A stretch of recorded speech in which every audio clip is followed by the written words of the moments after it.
back to the Pilates vitamin series. Today we're doing side kick kneeling. So come onto the knees and you can set up with one hand on the ground and the opposite leg straight out to the side. And you can start off having the toes a little bit turned out or turned in if it helps you to set up your pelvis well. But the main setup is for the upper body right now. So my hand is right next to my knee and I'm using that shoulder, if you're on your left hand mirroring me, using the left shoulder, finding that collarbone rolling towards the back body to open the chest. Try and square your chest with the camera or the wall in front of you as you roll the shoulder back.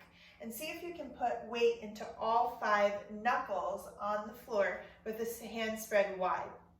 And just experiment with pushing the rib cage a little up and then dropping it a little down. And you know how I really love to isolate and move through the rib cage, so try and access that a little bit here without deviating on your hand. So try not to roll the hand out to push the ribs up. Keep the hand, keep the shoulder, and just go ribs.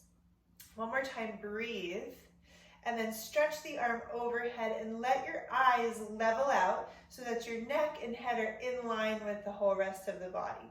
I want you to keep the chest open and just bring the arm up with the rib cage dropping down and then stretch the arm overhead as the ribs go up. So you're just starting to open up the whole top side and you can inhale here to help. Watch you don't rotate, stay square.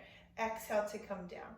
One more time, rolling that left shoulder back so it doesn't go up to your ear.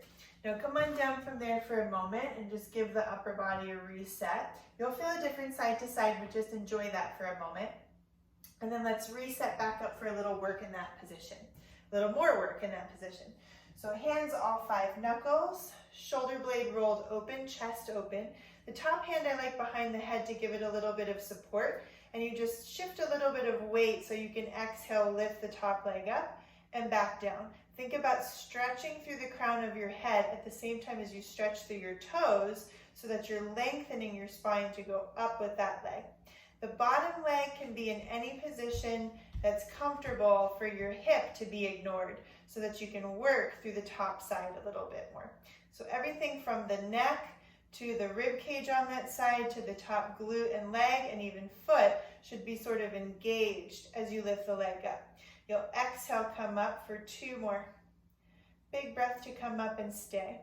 Do little pulses, lifting the leg a little higher. Try not to disturb the spine and don't collapse down into that shoulder. Keep pushing away and lengthening through the body as you exhale up. 5, 4, 3, 2, and 1. Bring that leg down and slowly come out of the position. Again, just give yourself a moment of reset before we go to the other side. Side body stuff is so hard to organize as there's so many options for rotation. So make sure that you're lined up well here and take breaks if you need to. If you're starting to feel fatigued in areas like your neck as opposed to your trunk, take a break for a moment. Okay, starting on the other side, hand is in line with knee and I'm side bending over and you can just start to play around with that shoulder rolling onto the back with all 5 fingers in the ground.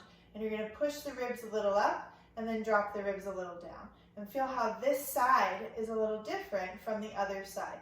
Make sure you're not rotating but staying square and that your head is in line with the rest of the body.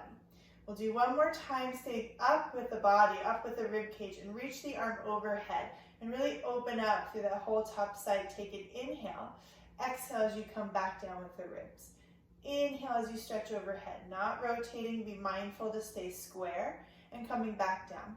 How can you let the right shoulder now push the left rib cage open?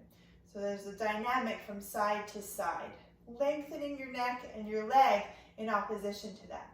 One more time, inhaling here and then exhaling here. Now come on down for a moment, just reset that position. You're gonna feel the balance between the 2 sides starting to happen. And then coming back up one more time to that position for a little more work. We take the hand behind the head and leg, opening through the chest, rolling the shoulder back, and then shifting the weight enough so you can get the top leg up. Now just take a moment to really reach the crown of your head. Don't lift your chin too much. And your toes away. Inhale as you lower down, exhale as you come up.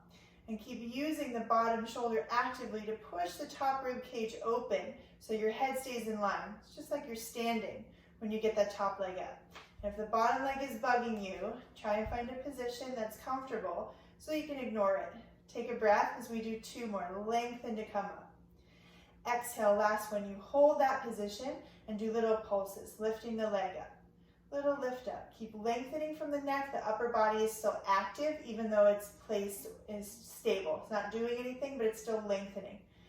4 more here. 3, 2, and 1. Bring that leg down and slowly return out of the position.